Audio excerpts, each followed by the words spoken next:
Quem é a Maria? A Maria é uma mulher que nasceu do interior. Interior não, né? Nasci em Blumenau, Santa Catarina. Eu considero uma cidade muito moderna. Uhum. E é uma cidade muito bonita, muito segura. Sou filha única. Tenho avós por parte de mãe que são meus pais também. São os amores da minha vida. Uma avó por parte de pai, que é a mãe do meu pai, que tem o nome de Maria Degan, o mesmo nome que o meu. Ah, Só é? que colocaram Lina no meio, que meu nome é Maria Lina Degan.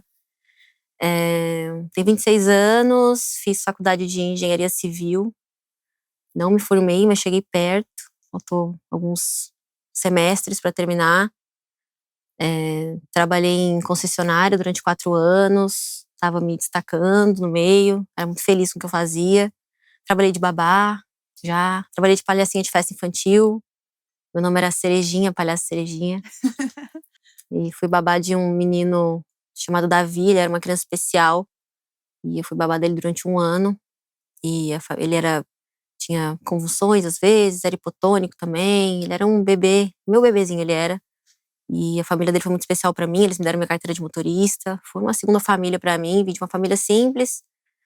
E hoje eu sou empresária, tenho um salão de beleza em São Paulo, que é um centro de formação de novos profissionais também. Uma outra marca de cosmético que eu ainda não posso falar 100%. E trabalho com Instagram hoje há 5 anos, desde quando eu abri. Então você me falou que a Maria é trabalhadora. Muito. Maria determinada, nunca, obstinada. sim, Maria nunca gostou do ócio. Nunca gostei. Você acha que foi ensinado isso? Através de falas, através de o que deve ser feito? Ou você viu isso? Eu vi o quanto os meus pais. Eu aprendi 2 coisas com os meus pais. Primeiro, que um casamento de qualidade, que é um casamento saudável. Meu pai é um homem muito bom. Minha mãe é uma mulher muito boa. Então, eu aprendi desde pequena, minha régua é muito alta. Do que é um casamento saudável, de qualidade. Nunca vi traição, nunca vi briga. Nunca vi meu pai desrespeitar minha mãe. Nunca vi minha mãe desrespeitar meu pai, nunca vi. E aprendi o que é trabalhar. Meus pais trabalharam a vida inteira pra me dar tudo que eles podiam. E as lembranças que eu tenho do meu pai me levando pra creche na bicicleta dele, na cadeirinha, e tinha que subir um morro de bicicleta na creche. E aí eu sempre saía pra bicicleta não ficar pesada. E às vezes eu fingia que eu tava dormindo, pra não precisar descer. Você considera que você foi amada? Muito, muito. Eu não me considero, eu me sinto muito amada. Muito, até hoje. O que é o amor pra você? O amor, eu acho que o amor é a única coisa que você entrega e te dá prazer sem você receber nada. É só você entregar. Eu não preciso de nada em troca pra amar ninguém. Só o meu amor, ele é construído, ele basta. Você não precisa me entregar nada pra eu te amar. Meus pais me amaram uma vida inteira, me deram tudo pra eu me tornar uma mulher bem-sucedida e sair de casa. Eles me criaram pro mundo, então não tem nada mais puro do que o amor. O amor é você amar sem nada. Você ama por E amar. você acha que esse amor que você recebeu, esse modelo que você viu, isso te ajudou a construir uma blindagem para se proteger na vida? Para se colocar de uma forma sobre assumir lugares proporcionais ao que você mereça, a sair de situações em que te oferecem migalhas e não um banquete que você merece, colocar limites em situações que não te caibam. Isso te ajudou? Sim, eu acho que inclusive é uma dos privilégios da minha vida, assim. Presenciar um casamento, por exemplo, como o dos meus pais, ser tratada pelo meu pai do jeito que eu sempre fui. Meu pai sempre disse que tinha muito orgulho de mim, que ele me amava muito, que ele sempre teve muito orgulho de mim. Então, sempre me tratou com muito carinho. Então, aceitar situações na vida adulta que são diferentes daquilo que eu aprendi que é certo e não é raro. Se aconteceu na minha vida é porque não é impossível de acontecer. Então, eu sempre fui uma pessoa muito devota aos meus, defendo os meus mais do que a mim, talvez.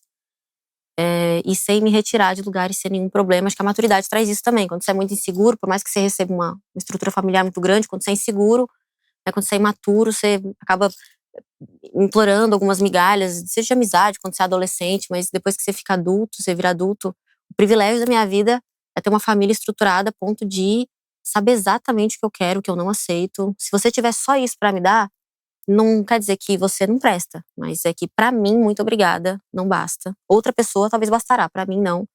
E eu sei dizer não, assim, pra esse tipo de relação que não encaixa. Normalmente quando você é filho único, nós porque também sou, Você também é filha única? também sou. Nós passamos por algumas situações que, sendo mais mimada, mais protegida ou menos, nós não tivemos tanto parâmetro de divisão e de também ver irmãos, né, que de alguma forma se torna uma ideia pra gente do que se faz, do que não se faz, do que é legal, do que não é, faz com que a gente fique mais calejado para se proteger, para se portar, para lidar com as adversidades da vida, com as agressões do mundo, Sim. porque o mundo é violento Sim. e muitas vezes quando a gente entra na selva, a gente precisa saber como se portar. E quando nós somos muito amados, principalmente, e Sim. protegidos, e tratados com amor, com carinho, ao estarmos na vida, ao lidarmos com outros semelhantes, Sim. muitas vezes a gente passa por algumas situações delicadas, doloridas. Como foi para você estar na vida, lidar com situações no seu desenvolvimento, em que o amiguinho agride, a amiguinha faz isso, como que você lidou? Você se sentia segura para se colocar ou muitas vezes insegura e embotava? Qual era o teu perfil? É engraçado que eu sou filha única e a impressão que as pessoas têm é que o filho único é realmente essa pessoa, né, mas que os pais protegem, super protegem, assim, mas eu tenho uma frase na vida que é que a necessidade ela cria habilidade. Então, pra você criar habilidade, você vai ter que passar por coisas que vão te deixar desconfortáveis. Eu fui morar sozinha com 21 anos e eu poderia morar com os meus pais. Então eu sempre fui muito independente. A minha mãe, ela nunca me criou pra ela, né. Minha mãe me criou com asa nas costas e rodinha no pé. Então eu sempre tive pra onde voltar, mas isso não quer dizer que eu ia permanecer lá. Eu nunca permaneci, eu sempre fui do mundo. Muito antes de internet, eu já trabalhava numa concessionária, já estava me consolidando dentro do ramo, inclusive. Então eu sempre fui uma criança muito pequenininha, sempre fui, né, mirradinha, pequenininha, medrosa, mas quando você descobre a sua potência, né, aonde ela tá, você se coloca sem olhar pra trás, né. Isso não quer dizer que você vai ser grosseiro, arrogante, mas eu sempre fui uma pessoa que é muito justa, então, eu nunca tive muito, mas eu sempre tive o necessário. O suficiente. E eu sempre entreguei o meu suficiente para o próximo, mesmo sem ter irmão. Então eu sempre minha mãe tem um coração muito bom, meu avô também, a gente sempre foi, né, eu sempre gostei muito de trabalho voluntário, faço até hoje. Então mesmo não tendo com quem compartilhar dentro da minha casa, eu sempre entreguei para o próximo, sempre, uma vida inteira. Maria, houve momentos em que você se viu com dúvidas dessa potência? Em que muito embora você tenha sido amada, muito embora você tenha aprendido, tenha tido bons modelos, tenha desbravado, saído cedo de casa, trabalhado, que você se questionou sobre essa potência, sobre o que você realmente aguenta, sobre o que você realmente dá conta? Com certeza. Acho que depois que quando eu perdi o meu filho, eu digo que tem a dor do luto, né, a dor do luto é muito forte, mas é um sentimento que as mulheres sentem, que eu pelo menos senti, que eu sempre tentei traduzi-lo. Hoje eu acho que eu traduzo ele, como eu nunca me senti tão menos mulher do que as outras, quando eu não consegui cumprir a minha única função, que eu fui que eu, né, sou predestinada a cumprir na Terra, que é ser mãe de outra criança, né, ter um útero, gerar e conseguir. Então eu nunca me senti tão pouco mulher. Eu lembro que eu não me sentia mulher. Eu me sentia tão insuficiente. Além do luto, além de tudo, eu me sentia tão menor. É como se eu não tivesse conseguido cumprir com êxito a única coisa que eu sonhava em fazer na vida e que era o meu maior sonho, eu não consegui cumprir aquilo, não aconteceu do jeito que eu esperava. Então, eu tive que curar o luto e tive que me recuperar, né? Eu tive que sair do poço, me limpar do poço e cuidar pra não cair novamente. Então, a recuperação depois do meu filho, eu digo que eu sou uma antes e uma depois, não é só pela, pela maternidade em si, mas porque a partir daquele momento que eu saí daquele poço, eu digo que a minha régua é tão alta pra eu me sentir pouco. Quando você teve a notícia, qual foi a primeira coisa que veio na sua cabeça? Primeira coisa, quando eu me despedi do meu filho, foi que aquilo não era justo. E a vida não é, e a gente aprende. E a gente aprende que independente de anel, joia, que você tenha carro, tem coisas que são inexplicáveis. Uma delas é o ciclo da vida e uma delas é como tem coisas que o dinheiro e a fama não compram, independente de quem você seja. Eu sempre fui pé no chão, mas depois que eu perdi meu filho, o meu pé ele é colado no chão. Porque a gente percebe que o não de Deus não pode ser comprado pro sim, independente do que você tenha, né? São coisas que você não muda. E eu lembro que eu pensei que não era justo. Falei, não é justo comigo, não é justo, não é justo, mas não é sobre justiça, é sobre o ciclo da vida que a gente sempre se acha muito amado por Deus. A gente sempre se considera muito especial pra Deus, né? Então nada vai acontecer. A gente vai ter os nossos pais saudáveis, nossos filhos bem, as nossas gravidezes e tudo mais, saúde. A gente sai de casa achando que vai ser um dia normal, como todos os outros, porque a gente sempre se sente muito especial. Essa foi a maior dor da tua vida? Com certeza. Acho que a dor de perder o filho, separar do casamento, é como se tivessem tirado a minha pele inteira. Eu me lembro da dor Foi um luto física. duplo. Luto duplo. Foi uma dor física. Eu lembro que eu sentia dor física. Eu sentia minha garganta, dor física, peito, ombro, eu sentia dor física. Foi uma dor assim que eu me recordo da primeira vez que eu gargalhei de novo. Me lembro. Se lembra? Lembro. Quanto tempo depois? Foi uns 8 meses ou 1 ano e pouco. Eu me lembro que eu dei uma gargalhada.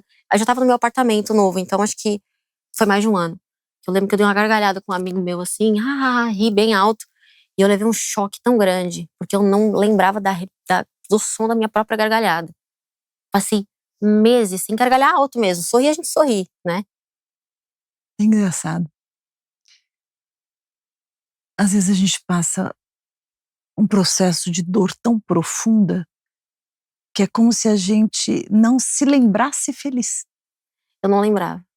Eu não lembrava. Eu lembro que era tão triste, era tão triste. Durante uns 4 meses foi muito, muito, muito triste.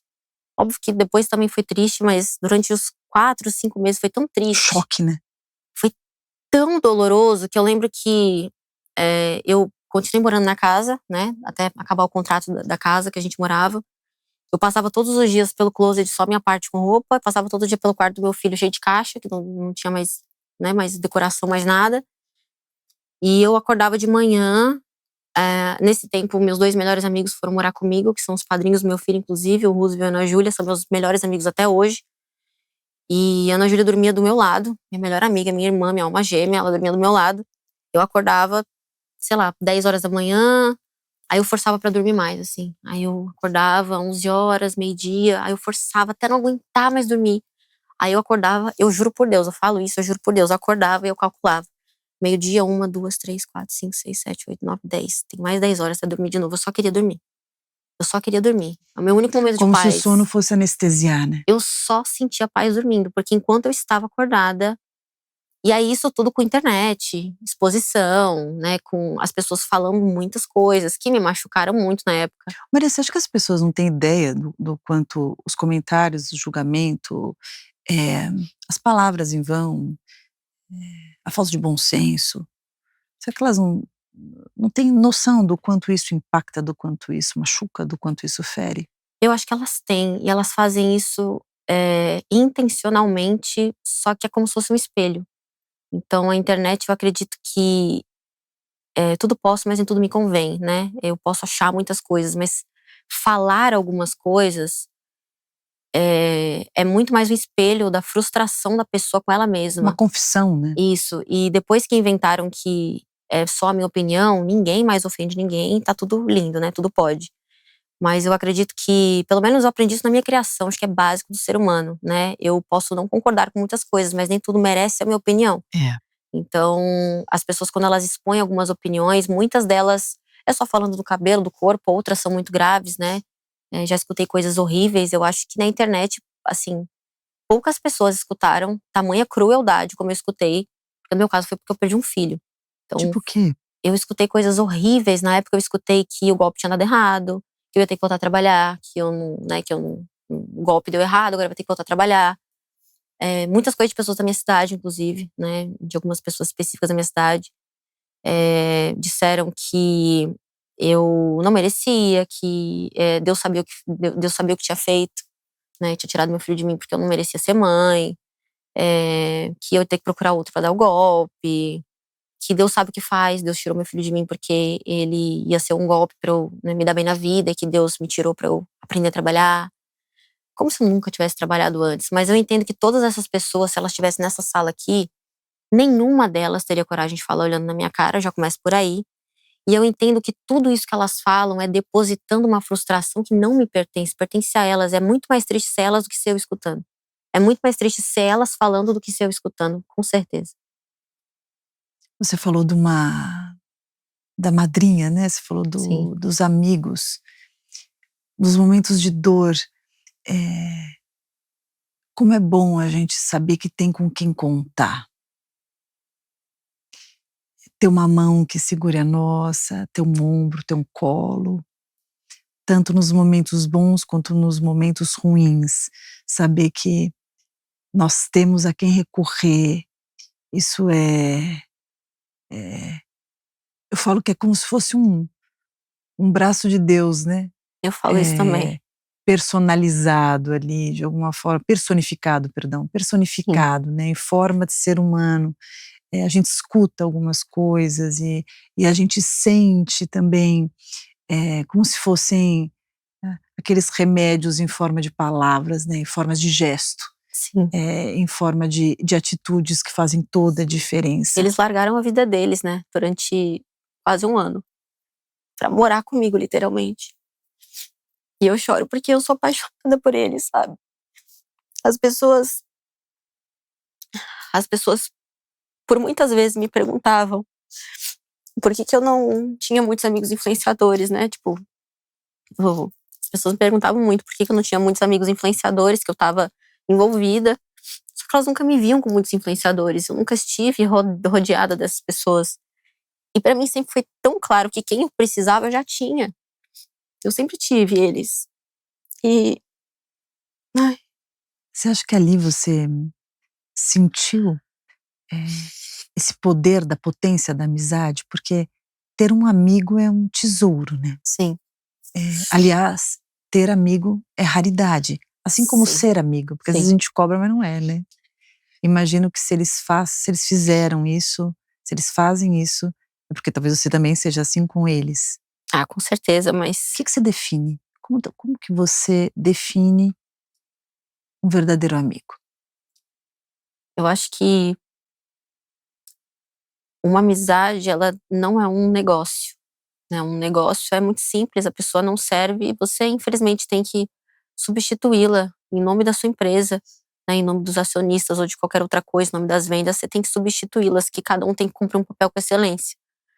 Amizade é você amar uma pessoa, estar com uma pessoa por mais que, ela não vai estar bem, ou ela não vai ter o que te oferecer, ou ela vai ter só o pior dela para te oferecer, porque ela não tá bem. E ao mesmo tempo, quando essa pessoa estiver muito bem, você quer que ela esteja tão bem quanto você. Então é você desejar o bem de uma pessoa a ponto de isso te fazer feliz, é a coisa que acho pra mim é a coisa mais significativa em qualquer relação que você tem. Tanto que eu sempre disse que na internet, as pessoas elas são conectadas pela dor e afastadas pela alegria. Obviamente que não são todas as pessoas assim, tenho seguidoras que até hoje estão comigo, que são incríveis, me sustentaram mesmo, me defendem nas páginas de fofoca até hoje, mas é muito fácil você abraçar alguém quando essa pessoa expõe uma fragilidade, uma tristeza. Todo mundo Sim. quer alimentar o seu próprio ego, às vezes, né, de ser o salvador de alguém. É muito fácil você esticar a mão, você ter palavras e ter tempo pra essa pessoa quando ela tá muito mal. Mas quando essa pessoa tá bem e ela quer compartilhar uma alegria, você sorrir verdadeiramente por essa pessoa é muito mais difícil. Sem julgá-la, sem apontar que ela mudou, que ela tá diferente. É simplesmente porque é mais fácil você amar alguém que tá mais vulnerável do que você. Amizade é quando você ama alguém vulnerável e fica muito mais feliz quando essa pessoa tá feliz do que ela mesma, por ela. E esses amigos que te ajudaram no momento da partida do Sim, João, eles continuaram com você sim, em momentos em que você prosperou, sim, em momentos que você levantou, sim, que você conseguiu sair do fundo do poço, sim, perceber suas asas e sim. experimentá-las em voos Mais alto, altos e rasantes? com certeza. Ele tanto que o meu melhor amigo, o Roosevelt, ele foi meu primeiro empresário. Então, quando eu entrei na internet, eu poderia, fiz reuniões com grandes empresários, todo mundo queria na época, né?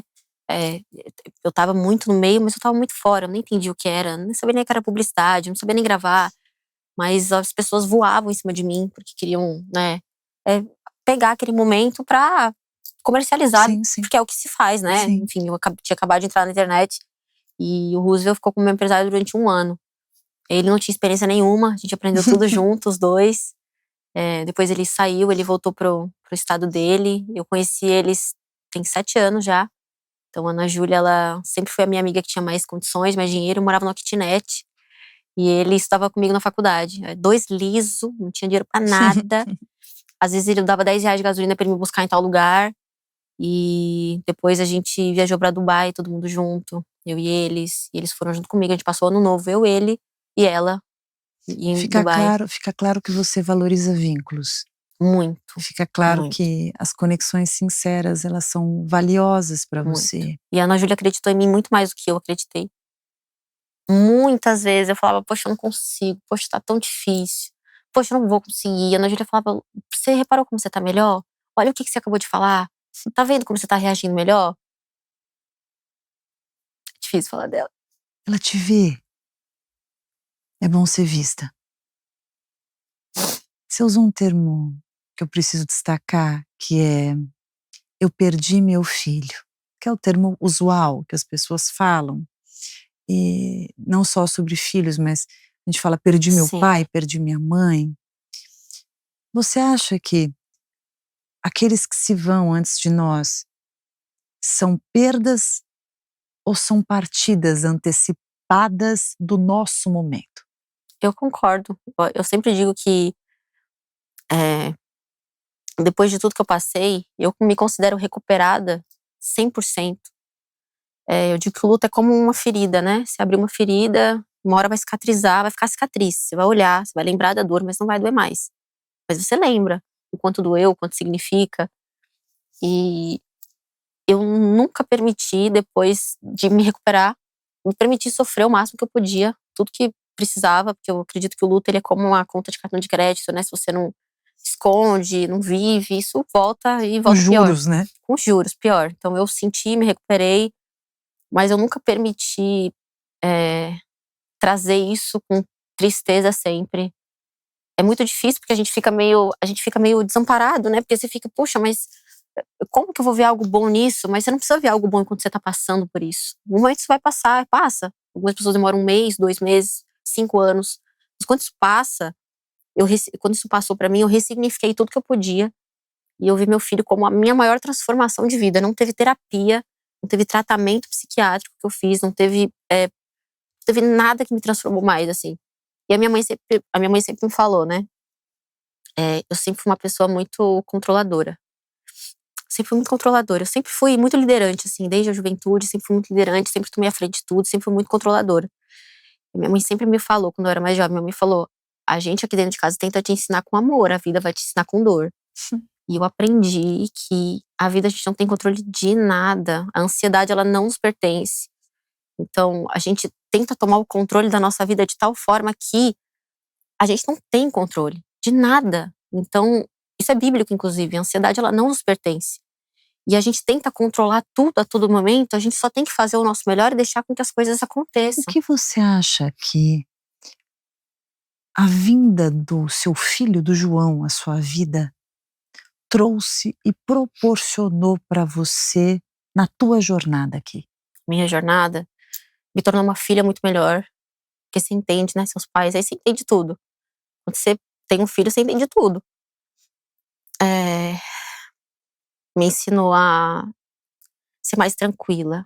Acho que a gente dá importância pra tanta coisa que não tem importância, que quando você presencia uma situação na sua vida, eu acredito que toda dor é dor, né, porque a minha mãe teve câncer, então, naquele momento foi uma dor, e aí depois veio meu filho, mas a gente se preocupa com tanta coisa pequena, a gente se preocupa com a mensagem daquela pessoa que não respondeu, a gente se preocupa com nosso corpo, a gente se preocupa com coisas que têm importância, mas não no tamanho que a gente coloca. O que tem importância, Maria? O que tem importância é aquilo que o dinheiro não pode comprar.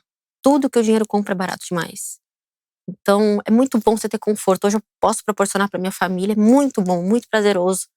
É assim, é o meu combustível da vida. Eh, mas tudo que o dinheiro compra é barato demais. Se eu pudesse, eu teria feito qualquer coisa pelo meu filho. Qualquer coisa. Eu lembro que eu falaria, eu moraria numa kitnet com meu filho de novo, não tem problema, eu faço o que for. Só que tudo que o dinheiro compra é raso demais. O que o dinheiro não compra, saúde muitas vezes. Saúde do meu filho, não foi capaz de comprar naquele momento, ele não resistiu. Saúde da minha mãe na época. Gostaria que ela não tivesse passado por aquilo. Então, as relações, o dinheiro não compra, pelo contrário, ele mascara as relações. Então, acho que tudo que é muito valioso é, é aquilo que não pode ser negociado. Pra mim é o que mais tem valor na vida. Se você pudesse dizer o que é inegociável pra você, o que você diria? Inegociável pra mim, os meus princípios são inegociáveis. Então, até pra uma relação, acho que quando você vai iniciar um relacionamento com alguém, principalmente amoroso, a gente tem alguns princípios que são inegociáveis. Pra amizade também, a amizade é respeito, fidelidade. Então eu sou fiel aos meus, como eu exijo que eles sejam fiéis a mim também. Eu não ando com quem envenena quem eu amo. Então isso é uma coisa que eu levo pra mim, a minha fidelidade é muito grande, né? Essa coisa de não fez mal pra mim, mas a pessoa não fez mal pra mim, mas fez mal pra alguém que você ama. Então pra mim fez mal pra mim também. Sou muito fiel, sou muito leal. Eu sou muito respeitosa. Não fico em mesas, né? Esse negócio de, mas eu tô numa mesa que estão falando mal de uma pessoa que eu amo. Eu posso não defender a pessoa naquela mesa, mas eu não frequento mais aquela mesa nunca.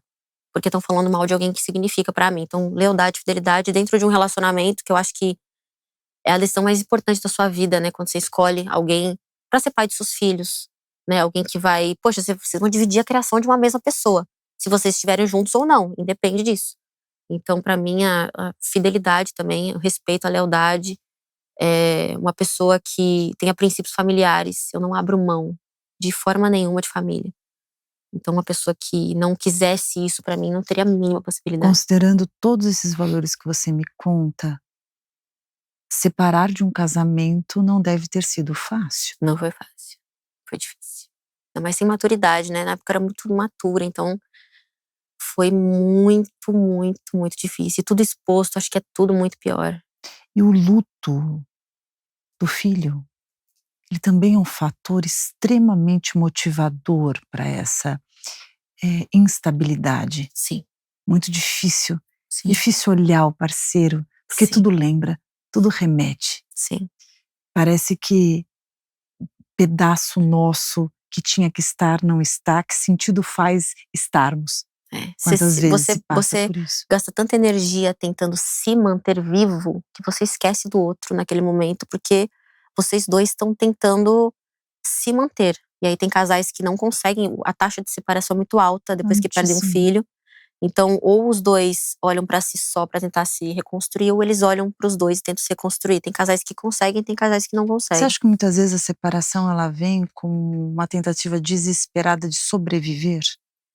Eu me separo para me reconstituir, porque Sim, a partida de um filho ela é como um pedaço nosso levado, né, sim, é como uma amputação. E não é fácil você retomar a rotina do casal. sim, Parece que, por mais que não se fale, o assunto é aquele, por mais que sim, se fale, muitas vezes tem-se pensamentos que não convergem, é muito fácil, está muito inflamado, sim, exige muita maturidade, exige muita muito sim, autoconhecimento, é muito diálogo, né. muito. Eu acho que, eu vou falar por mim, né? Eu tenho certeza absoluta que muitas pessoas que vão escutar isso têm outras opiniões porque viveram de formas diferentes. Mas eu não considero que duplicar a dor ajude a não ser dividir. Eu acho que dividir a dor é mais fácil, Sim. no meu ponto de vista. Muitas Pra pessoas você. podem achar que realmente ela não consegue, né, estar junto do parceiro, ela tem que se distanciar porque ela precisa desse momento pra ela. Mas no meu caso, eu acho que não teria sido mais leve de forma nenhuma separar. Acho que foram duas dores, né? Foi uma, eu perdi meu filho, me separei 30 dias depois, 40 dias depois, e perdi meu gatinho, que veio de Blumenau comigo. Então, tudo em menos de O dois gatinho meses. faleceu? Foi atropelado, a Meu gente fez uma cirurgia, ele Deus! faleceu. Então, eu literalmente fiquei sem pele. É como se todo mundo tivesse tirado a minha pele, assim, eu não tinha nada. Eu não tinha nada. Eu ia na farmácia, e as pessoas falam muito, né? Poxa, mas você mudou sua vida, né? Você mudou sua vida da sua família. É um preço caro demais. Eu acho que é muito, muito perigoso alguém comparar uma coisa tão pesada. É muito pesado você passar por um luto, a não ser que você seja uma pessoa completamente, né, livre de qualquer sentimento de tristeza. Se for uma pessoa fria. Porque eu ia na farmácia, eu sentia que as pessoas estavam falando de mim. Na época era tudo muito recente. Eu sentia vergonha, porque as pessoas estavam comentando, estavam falando. De vergonha do quê? Da minha vida pessoal, eu queria que fosse um problema meu. Não queria que tivesse sido dessa forma. Mas eu sabia que, estando com uma pessoa muito conhecida, ninguém pensa, eu vou ter um filho aqui, eu posso perder meu filho, e aí ninguém pensa nisso. Né? Você pensa só na parte que as coisas vão seguir do jeito que você planejou, escreveu lá no seu livro da vida, né? Você acha que é você que escreve o seu livro da vida. Então você projeta Você tinha a tudo. sensação que roubaram a tua história? Quando esse filho parte, quando o parceiro também, né, parte, Sim. a tua vida parte. Dá uma sensação de que, espera um pouquinho, cadê minha vida? Onde eu tô? Deu uma crise Totalmente. de identidade, assim? Onde eu tô? Totalmente. Quem eu sou? O que aconteceu aqui? Totalmente. Eu digo que eu tive que passar por esse luto, tudo junto. Eu nasci de novo. Eu me reconstruí novamente, eu nasci de novo. Eu aprendi a comer as coisas que eu gostava, eu aprendi a cor que eu gostava, as músicas que eu gostava de escutar. Eu despersonifiquei completamente. Completamente.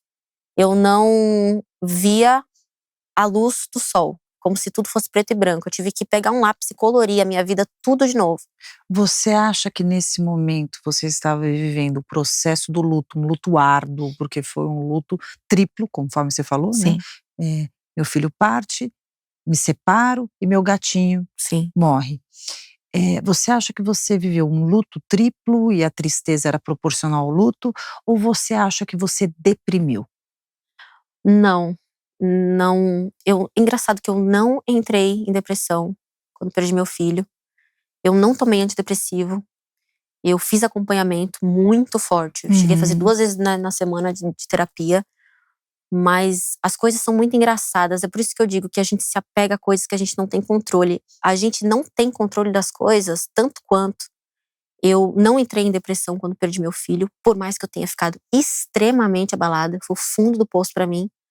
Mas eu saí daquele lugar e eu fui diagnosticada com depressão 3 anos depois de perder meu filho, quando eu estava na melhor fase. Depois, Eu fui depois, diagnosticada com depressão, acho que foi começo desse ano. como foi isso? Eu E aí eu não me sentia triste, eu me sentia apática. E eu sempre, uma pessoa que fiz terapia durante muito tempo, então eu sempre tive uma autopercepção muito grande, né? Eu sei exatamente dos meus pontos fracos, eu sei dos meus pontos fortes, eu sei onde eu tenho dificuldade. Se eu não sei lidar com uma situação, eu não entro nessa situação. Me E define apática. apática, as músicas não me arrepiavam mais. Eu sempre fui uma pessoa animada, meio trabalhar. E eu comecei a ir no automático. E trabalhar não estava me deixando mais feliz, escutar música não estava me deixando mais feliz.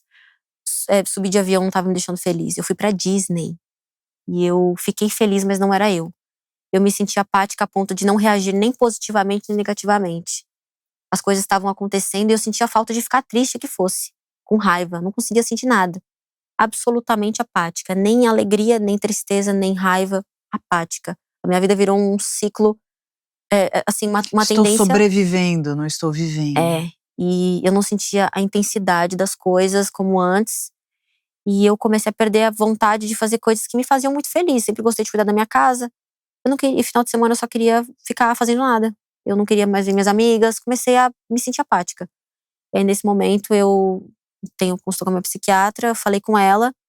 E imediatamente, por todos os sinais que eu dei, muito, muito específicos, até por ter muito conhecimento disso, ela na hora já falou que eu tava em processo depressivo, ia entrar em depressão, né? Tava entrando em depressão, tava já em processo depressivo e me medicou no mesmo momento. E foi um choque pra mim, eu não aceitei, engraçado, né? Eu fiquei com muita raiva. Falei, cara, como que isso acontece agora? Não é possível que eu tenha sido tão forte quando precisou. Cadê a força que eu precisava né? Eu tive força no momento, eu não tive agora. Depressiva, com tudo que tá acontecendo, as coisas estão acontecendo de uma forma boa, eu tô numa fase boa. Só que é além do que a gente controla, porque é químico. E é interessante porque, se a gente pensar além da química, o mecanismo da personalidade controladora que você me conta que identifica que tem, na hora em que tudo acontece, é como se você também se cobrasse ser forte. Sim. É como se você se dissesse: "Eu não posso fraquejar". Sim. E depois que passa, depois que o processo vai acontecendo e que eu falo que a dor na verdade ela nunca passa, né, Maria? A gente se acostuma com aquilo, a gente se acostuma com as ausências, a gente vai percebendo que, embora estejam ausentes pessoas que são importantes para mim, eu sobrevivo, eu tô conseguindo tocar as coisas, eu tô entendendo que eu me adapto apesar de. Sim. E dali um pouco mais adiante, talvez quando as coisas estiveram mais cam encaminhadas e caminhando, e você já com tudo mais equilibrado, é como se você tivesse se distraído dessa gerência e se Isso. permitido viver, Exato. assim, a consequência da pancada, Eu acho que né. também teve muito, como eu nunca me permiti viver muito as coisas boas que a mídia me trouxe. Eu sempre senti que, é óbvio que até quando eu estava casada, meu perfil sempre foi fechado. Mas quando eu abri ele, foi logo quando eu me separei. Tinha perdido o João Miguel e logo quando eu me separei eu abri pra trabalhar. Então eu sinto que aquilo tudo que veio de positivo, eu nunca me permiti aproveitar aquilo, porque pra mim uma consequência positiva de algo muito ruim. Então eu tive muita dificuldade pra aceitar a influência, eu tive muita dificuldade pra confiar em mim, pra me considerar uma pessoa que conseguia fazer. Eu tive muita dificuldade, eu sempre me senti um peixinho fora da lagoa de todo mundo que era influenciador, né. Eu sempre me senti muito diferente, porque eu falei: "Cara, eu não construí isso aqui aos poucos. Eu consegui todos esses números dessas pessoas aqui por uma polêmica que eu perdi meu filho. Isso aqui não é bom pra mim, não é legal. Nenhum âmbito vai ser legal", né. E eu nunca me permiti viver aquilo com tranquilidade. E aí passaram-se os anos, eu trabalhei muito, eu construí as empresas e eu sempre longe de polêmica, sempre longe de polêmica. Me magoei com muitas amizades da influência. Eu acho que bem no comecinho, acho que logo depois da minha separação, assim, uns 4, 6 meses depois, eu sempre achei que eu tinha muitos amigos, né, mas na verdade a gente não tem. As pessoas costumam agir muito ainda, algumas, tem pessoas maravilhosas da influência, são meus amigos até hoje. As pessoas lidam muito com com elas são muito convenientes, né, elas lidam muito por Interesse. conveniência. Isso. Então eu É difícil recebi. falar isso? Eu acho que eu nunca falei, inclusive, mas eu sempre vivi longe de polêmica. Eu nunca mexi com o que estava quieto dos outros. Eu sempre estive tão preocupada em tentar ver algo bom nisso pra construir algo Mas pra minha essa família. talvez não seja um dos maiores desafios da fama, seja como Sim, for, sim, de nós conseguirmos distinguir quem de fato quer o nosso bem, quem é sim, nosso amigo, quem quer o nosso melhor, porque em momentos de vulnerabilidade a gente se confunde muito. Existem pessoas que são extremamente convincentes com a discursiva que tem, sim, e isso faz com que muitas vezes a gente confie e acredite que algo, né, sim, é uma coisa é outra. Eu falo que de longe até sal parece açúcar. sim, E nós conseguirmos separar o joio do trigo e quem realmente quer o meu bem ou quem realmente se importa e quem não, é complicado. E nesse momento é muito comum se decepcionar, sim, até pela inexperiência, pela carência, pela vulnerabilidade, porque muito além de qualquer fama, tem uma mulher com uma baita dor, né. Tem uma mulher ali, sim, eh, esburacada, sim. literalmente. E eu nunca falei sobre, jamais citaria nomes, mas eu nunca falei sobre essas situações, né, de mágoa, em relação a pessoas, né, do meio, porque tudo que eu falava sempre foi muito colocado como, ela tá querendo aparecer, e eu falava Distorcido, né. sobre o meu filho, sobre coisas que eram da minha vida. Às vezes algo muito pequeno saía de contexto e se tornava uma coisa pública, porque era um assunto que as pessoas falavam sobre. E eu nunca falei sobre isso, mas hoje eu acho que eu tenho minhas empresas, eu tenho, né, eu construí muita coisa nesse tempo, então graças a Deus hoje eu sei que eu não preciso, mas graças a Deus eu construí tudo sem precisar citar o nome, nem falar de ninguém. Mas essa situação das amizades da mídia é uma coisa que eu demorei muito pra superar. Eu recebi convites, de gravação, eh, dias depois de ter terminado meu casamento. E eu falei, né, que eu não estava bem, mas que eu gostaria muito de ir. Eu estava aprendendo, né, a me encaixar na mídia. Falei: "Poxa, vai ser legal, vai ser a primeira vez que eu vou, tudo mais".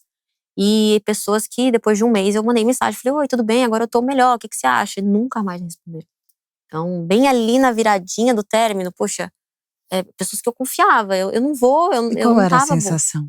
A sensação é de que eu só tinha algo a servir naquele momento, depois eu não tinha mais serventia, só tinha algo a servir quando eu tava no boom da separação. E depois de uns meses ali eu não tinha mais a servir, né. Então uma pessoa que eu confiava, eu achava que ela estava interessada né, em me chamar pra outra coisa. Eu acho que eu poderia acrescentar, poderia aprender. Estava aprendendo a fazer as coisas, então era uma oportunidade de aprender, saber como é, né, câmera, essas coisas, não era comum pra mim. E eu não tinha mais serventia. E de fato foi uma mágoa muito grande. É uma das 2 mágoas que eu tenho muito grande, assim, mas eu entendo que, enfim, talvez não era interessante, a gente tá falando de trabalho, talvez pra essa pessoa Isso não fazia abalou a sua sentido. percepção de si, nessa hora? Muito, Isso muito, fez você questionar um pouco? muito, muito. O que você pensou? Eu pensei que aquele mundo não era pra mim, eu pensei que eu não era tão interessante a ponto de ter algo pra apresentar, eu pensei que eu não conseguiria, eu pensei que sozinha eu não conseguiria, né, eu falei: "Cara, eu sozinha eu não vou conseguir, eu não vou conseguir construir, não vou conseguir". Tanto que, uma das coisas que mais me machucavam, além do fato das pessoas falarem do meu filho, obviamente sempre me machucou muito, hoje não machuca mais porque eu logo processo mesmo, hoje é zero tolerância, falou algo grave, processo, não tem nenhum problema, eu vou até o final, viu, eu descubro todo mundo que fala coisas pesadas. Mas no momento ali uma coisa que me magoava muito era as pessoas falarem: "Você trabalha do quê? Você faz o quê?". Eu era influenciadora, ninguém perguntava isso para os outros, era influenciadora, só pra mim. E eu falava: "Eu sou influenciadora", mas eu me sentia mal. Quando eu saía, "Eu sou influenciadora", parece que voltava pra dentro, me sentia mal. Eu me sentia uma amadora, eu me sentia uma aproveitadora do momento, né. Obviamente, eu falei: "Cara, eu tô usando aqui esses Mas é números aqui da interessante, mas eu polêmica". estava pensando no momento em que você está lidando com a maior dor da tua vida, que você está tentando caminhar num processo de luto, assim, extremamente doloroso, que só quem já passou talvez tenha a dimensão do que seja. É uma morte Você em vida. vive a separação, vive a morte do seu gatinho, e aí, ao invés de ter espaço para você conseguir digerir ou elaborar tudo isso que está acontecendo, você ainda tem que ficar se explicando para os outros sobre quem você é, ou você deixa de ser, ou o valor que você tenha. Esse é um ponto curioso, assim. O que te fazia pensar que você precisava ficar respondendo a essas pessoas? Porque eu tô entendendo que Sim. você se preocupava em responder, em, É, eh, em em em justificar. apresentar quem você fosse, ou Isso, justificar alguma a coisa. tentar mudar a Por cabeça que dessas isso? pessoas. Por que isso? Você já desistiu de fazer isso? Já, Já? agora já, mas foi bastante tempo depois. Hoje eu só levo muito na brincadeira, né. Às vezes as pessoas comentam ainda coisas muito pesadas sobre a minha aparência, sempre. Aparência? Aparência. Tipo o quê? Tipo que eu tô com a cara muito feia, que meu cabelo ficou péssimo. Falava isso quando era loira, falava isso quando era morena, falo isso agora, tá tudo bem que eu sou ruiva. Que eu sou muito magra, que eu tô um monte de mulher fala um monte de coisa. E eu levo muita brincadeira, de vez em quando eu pego umas 3, boto a fotinha e a mensagem, que é pra entender que, né, muito tempo, 4 anos, escutei muita coisa, só que eu tentava justificar não com raiva. Eu tentava fazer as pessoas olharem pra mim e falar: "Gente, tudo bem, eu ainda não sei fazer, mas eu vou conseguir. Eu vou conseguir. Poxa, eu tive o trampolim da minha vida, né, eu sempre falo para pessoas, óbvio que a minha vida mudou muito depois do Whindersson, sou muito grata, sempre falei isso claramente. Falo, sou muitíssimo grata a ele. Ele sabe disso mais do que ninguém, inclusive. Mas eu sempre fui trabalhadora, esforçada e inteligente. Eu estudava, fazia faculdade, trabalhava, sempre fui. Então, no momento ali que eu entrei na mídia, eu só queria que as pessoas olhassem e falassem: olha, eu não quero tomar o lugar de ninguém. Esse não era o meu sonho. Tanto que eu fiquei o casamento inteiro com o Instagram fechado. Esse não era o meu sonho. O meu sonho sempre foi ter o meu filho e continuar com aquilo que eu tinha planejado. Agora as coisas mudaram, eu estou me adaptando à minha nova realidade. E aí eu tentava provar para as pessoas que eu não queria tomar o lugar de ninguém, eu não queria ser rainha da Sapucaí, eu nunca quis isso, eu nem sei sambar, nem tão sensual assim eu sou para esse tipo de coisa. As influenciadoras são todas muito, né, íntimas da câmera, eu nunca fui essa pessoa, eu era super travada. Só que eu falei, pô, esse aqui é o meu espacinho, eu vou conseguir construir, eu trabalho com isso aqui. Só que quando eu falava isso, eu me desqualificava, porque eu achava que aquele lugar não me pertencia, eu não merecia estar ali. Porque eu fui pra internet depois de perder meu filho, depois da separação, falei: "Pô, esse lugar não me pertence, nunca foi pra ser meu". Você sabe o que é interessante quando você vai falando, que uma das coisas que eu aprendi na vida é que acho que tem duas coisas muito importantes que eu quero te falar.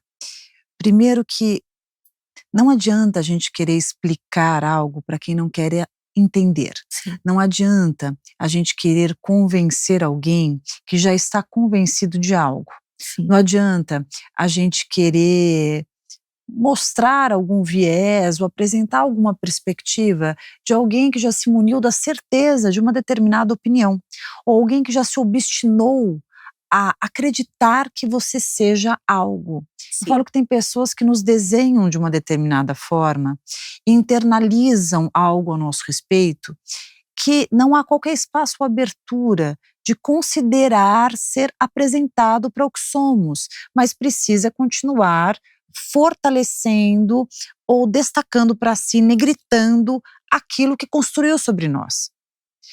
E ao identificar esse perfil de pessoa, a gente precisa aprender, eu acho que é um aprendizado, a deixar que pensem o que quiserem. As pessoas podem pensar o que elas quiserem, elas pensam mesmo. As pessoas pensam, julgam, criticam, elogiam, elas fazem o que elas podem e elas dão o que elas têm. Exato. Existem algumas pessoas que a gente precisa aprender a desistir, a não dar a atenção devida. Sim. Existem pessoas que a gente precisa saber identificar sobre o grau de importância e o quanto do nosso tempo e da nossa atenção de fato elas mereçam. Sim, Por concordo. outro lado, a gente precisa ter muita clareza sobre as vozes que merecem ser ouvidas. No decorrer da nossa vida, existem algumas vozes que ecoam no nosso pensamento e são vozes que muitas vezes nos estagnam. Funcionam como obstáculos, como travas, funcionam como vozes punitivas, Sim. vozes que denunciam sombras das quais nós não queremos acessar, vozes que nos cutucam em feridas inflamadas e, e a sabedoria e a maturidade que a gente desenvolve para conseguir observar, identificar essas vozes e tentar nos proteger delas é como uma blindagem do nosso coração que a gente mais precisa. Sabe que eu fui obrigada a aprender a lidar com os comentários da internet, né? Como eu disse, eles iniciaram quando eu perdi meu filho, que foi o pior momento da minha vida, era o momento que eu mais estava esburacada. E eles se postergaram, obviamente, né? Então eles pararam um pouquinho. E quando eu me recuperei, voltou a acontecer, porque a dor conecta, a alegria afasta. Sim. Então a dor conecta e a alegria, as pessoas falam que você mudou, ela tá diferente, mas no fim eu nunca fui aquela pessoa triste, eu sempre fui uma mulher muito alegre, muito feliz, muito alto astral. Então eu sempre disse para as pessoas na internet, não é que eu mudei, eu nunca fui essa pessoa, vocês me conheceram no pior momento da minha vida, que ela não me representava. E eu tive que aprender na terapia, e isso eu fiz com maestria, e foi o que fez eu conseguir continuar na internet, conseguir abrir as empresas, me sentir capaz de estar naquele lugar e ocupar mesas que eu ocupo hoje dos empresários, sabendo que se eu estou sentada nessa mesa porque eu fiz por merecer para estar aqui. E eu fiz isso na terapia depois que realmente existem as vozes que existem e as vozes que não existem, né? Então é como se eu tenho que ter muita certeza do que eu sou. Alguém chega e fala que eu sou uma pessoa ruim, você é estúpida, você não é uma boa filha e você não gosta de trabalhar. Exemplo. Eu sei que eu sou uma boa filha, eu sei que eu gosto de trabalhar, eu sei que eu sou merecedora, né, das coisas dos lugares que eu sento, porque eu trabalhei muito para isso e sou muito madura emocionalmente, me recuperei. Então eu tenho muita certeza de quem eu sou. E isso é tão consolidado na minha cabeça que independe dos comentários, né? A minha autoestima, a minha segurança, ela não depende do que vem de fora. E só assim você tem autoestima. Sempre que depende da aprovação do outro, né? Seja da sua mãe, dos seus amigos, né? Poxa, não é todo mundo que vai te falar que você é incrível todos os dias. Não é todo mundo que vai te falar que você é linda. Mas se eu olho pro espelho e eu me sinto linda, tá tudo bem. Se eu sei que eu sou competente pra estar numa mesa, tá tudo bem. Nem todo mundo vai me falar que eu sou competente. Então a autoestima, ela não depende de como as pessoas te enxergam. Isso pra mim é muito claro. Mas só assim eu consegui me manter bem e com uma cabeça saudável na internet, só desse jeito. E quando você começa a fazer o tratamento da depressão com a sua terapia, como que você conseguiu vencer?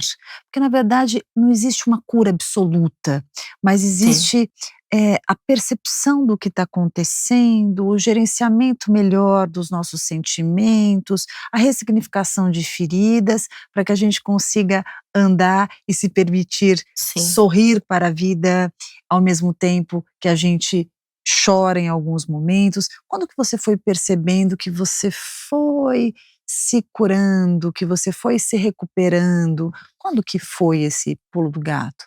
Eu acho que o preceito da cura é o conhecimento que você precisa de ajuda, começa por aí. Então, quando eu aceitei que eu precisava passar por aquilo, foi mais fácil do que ficar negando o tempo inteiro, né. Então, o Uhum. primeiro passo para você conseguir uma mudança é você reconhecer que você precisa de ajuda. Aceitar, né? Aceitar. Eu aceitei e falei: "Beleza". Liguei pra minha mãe e falei: "Mãe, estou com depressão, vou começar a tomar remédio". Minha mãe, que é incrível, deixa à parte, ela me criou muito bem. Eu digo pra minha mãe que ela pode criar meus filhos até uns 12 anos, depois ela me devolve. Ela falou: "Tá tudo bem, isso acontece, a vida real é isso. E tá tudo bem, que ótimo que você vai começar a tomar remédio amanhã. É bom que na semana que vem você já tá melhor. E se você precisar, a gente tá aqui. E se você quiser, eu vou pra ir pra São Paulo ficar com você". Me deu maior força, não ficou se lamentando. Então, Ela tá em Blumenau. tá, assim. Fiz terapia no outro dia seguinte, já fiz a minha consulta de terapia, expliquei pra minha psicóloga que eu ia tomar remédio, já comecei a tomar o remédio. Eh, Voltei a fazer as coisas que, mesmo sem prazer, eu eu fazia antes com prazer, voltei a fazer mesmo sem prazer. Então, treinar na academia. Poxa, eu ia com vontade, estava sem vontade nenhuma, eu ia, nem pra fazer o exercício pela metade, mas eu ia. Ah, eu sempre gostei de me cuidar. Poxa, eu não vou ficar me olhando sem maquiagem toda acabada, eu vou me maquiar mesmo sem vontade. Comecei a voltar a fazer, porque quando eu me via no espelho toda acabada, eu falava: "Nossa, eu tô pior do que eu pensava". Eu me arrumava um pouquinho, comecei a voltar a fazer as coisas que me faziam feliz. Falar com alguns amigos que eu Você começou a lembrar quem era você. Isso, comecei a retomar, mesmo sem aquela vontade absoluta, porque foi ficando gostoso de novo, o remédio foi fazendo efeito, eu regulei meu sono, né, então, uma coisa que a depressão traz é essa coisa do sono péssimo, né, sempre dormir poucas horas, e eu comecei a regular meu sono, eu comecei a cuidar da minha casa com mais amor, separei trabalho e casa, então eu estava numa rotina de trabalho muito intensa. Eu inclusive deixei de uma das empresas, porque eu percebi que pra eu melhorar eu precisava escolher ali, né, ou eu não dormia ou eu melhorava da depressão. E aí eu fiz uma escolha, né, escolhi os outros 3 negócios, 2 negócios, e comecei a separar o meu lado de descanso, que era a minha casa, voltei a fazer coisas que eu não fazia, que eu nem lembrava que eu gostava, né, ficar no celular vendo YouTube, eu adoro fazer essas palhaçada, né, ver YouTube, um monte de coisa assim, comer uma comida gostosa, comecei a refazer essas coisas, e comecei a me aproximar das pessoas que eu nem queria começar a conversar, que eu ia ter que explicar. Comecei a falar para as pessoas: "Ó, eu tô com depressão", sabia? Eu comecei a conversar, me abrir para os meus amigos e eu comecei a voltar a lembrar de ser quem eu era. Eu lembro que com 10 dias de remédio, eu falei pra minha psicóloga, pra minha psiquiatra, falei: "Olha, tô muito melhor, muito obrigada. Tô muito melhor, muito obrigada mesmo". Então eu canalizei tudo aquilo pra lembrar quem eu era. Eu fiquei pensando que você se permitiu ser ajudada, Sim, você permitiu receber, sim, você resolveu se ajudar, sim, você abraçou a sua dor como quem reconhece que pode estar doendo. sim, É como se você tivesse assumido essa vulnerabilidade, no sentido de uma consequência, talvez, de um processo extremamente doloroso, que foi esse luto triplo que você viveu, filho, casamento e o teu gatinho. E nesse momento, você cuidar de si como quem merece esse amparo. sim. E penso que isso talvez tenha sido o seu maior remédio. Também acho. Sabe que eu acho que quem passa por tudo que eu passei, tão jovem, algumas vezes a pessoa cria uma casca tão grande que ela perde a sensibilidade, perde a delicadeza, perde, a forma amorosa de ser, perde os sonhos. E eu fui para o meio corporativo, né, então o meio majoritariamente masculino. Eu sempre tomei muito cuidado para as minhas dores e para o meu meio de trabalho, não deixar com que se apagasse em mim coisas que eu admiro muito na Maria. Então, ser muito feminina, ser delicada, ser amorosa, ser família, sonho de sei lá, de casar, de, sabe, na igreja. Por mais que as pessoas, eu acho engraçado que as pessoas falam: "Ai, tomara que você encontre alguém", mas chega uma hora da vida que você não quer mais qualquer pessoa pra ocupar um lugar pra você poder cumprir aquele sonho. Você E você tem entende. vontade de ter Tenho, família? tenho, com certeza é a coisa mais importante da minha vida. É um sonho? É um sonho, é um sonho. Eu acho que ter família, depois que você perde aquela coisa do conto de fadas, você entende que família é uma construção, é o seu maior negócio da vida, né? É o seu maior investimento de tempo, de amor que você vai dar na sua vida. E família pra mim é algo que eu não abro mão de forma nenhuma. Tanto que as pessoas quando falam isso, eu sei que é por puro carinho, né? Tomara que você encontre alguém. Ai, não vejo a hora de você casar. Eu já tive oportunidades pra construir família novamente. Mas não é sobre pegar aquela pessoa e transformar ela naquilo que eu sonhei, né? É a pessoa em primeiro lugar, depois a gente constrói esse sonho. Não é como se o sonho tivesse construído, eu preciso de um personagem pra compor essa história. Se eu te perguntar hoje, qual é o seu sonho? O sonho. O que você me responderia? Eu acho que o meu sonho é colher tudo que eu tô plantando. Eu planto muito, tem 4 anos, seja no trabalho, seja em relações, seja em comportamento, assim, mas em mudanças, né, de melhorar como pessoa, né, eu planto muito. Então tudo aquilo que eu planto, eu quero muito colher. Eu sei que envolve minha família, envolve meus planos de filho, futuro, né, estabilidade de vida. Então eu trabalho muito, sou muito responsável com todos os meus negócios para poder construir em algum momento e descansar. Eu acho que eu quero descansar e viver um pouco. Então eu vou escrever para você uma mensagem, com muito carinho, da minha sensação. É só a minha sensação, né? Maria, aproveite já a sua colheita. Pode colher. Você precisa relaxar quanto à autocobrança. Você já é o suficiente. Não perca tempo tentando convencer ninguém sobre a imensidão que és. Olhe para si por tudo que passou, fez, sentiu, sonhou, construiu e, principalmente, reconstruiu.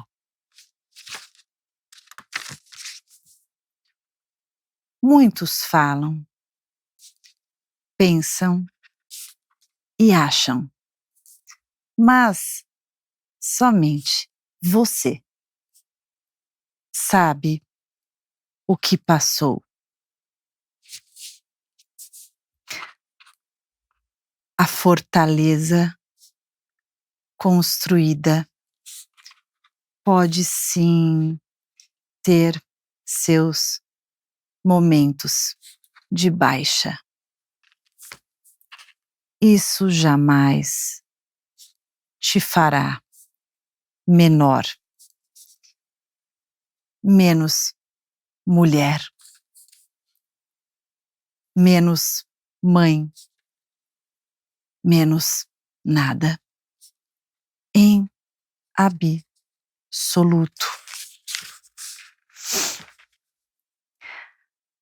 Há situações apresentadas pela vida que são inexplicáveis aos nossos parâmetros e perspectivas. Por outro lado, nada vem maior do que podemos dar conta. E a sua potência se mostra na sua admirável resiliência. Aprenda a ouvir o que se encontra com o que você reconhece de si, assim como os amigos que você entendeu que realmente são seus e valem ter por perto. Deixe a vida te surpreender com entregas e chegadas proporcionais ao merecimento dessa mulher que você se tornou.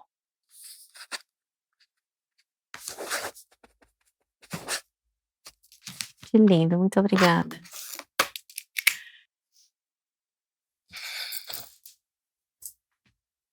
Muito bonito. Muito obrigada. Que você pense Muito, muito obrigada. nisso com carinho. Vou lembrar para sempre. Muito obrigada. Obrigada pelas lições aqui. Imagina, obrigada a você. Até a próxima sessão.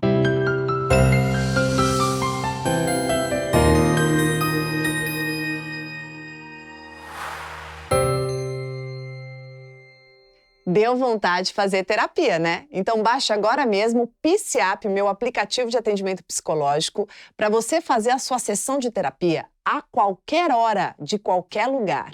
Temos milhares de psicólogos qualificados na abordagem do jeitinho que você quiser, prontos para te atender.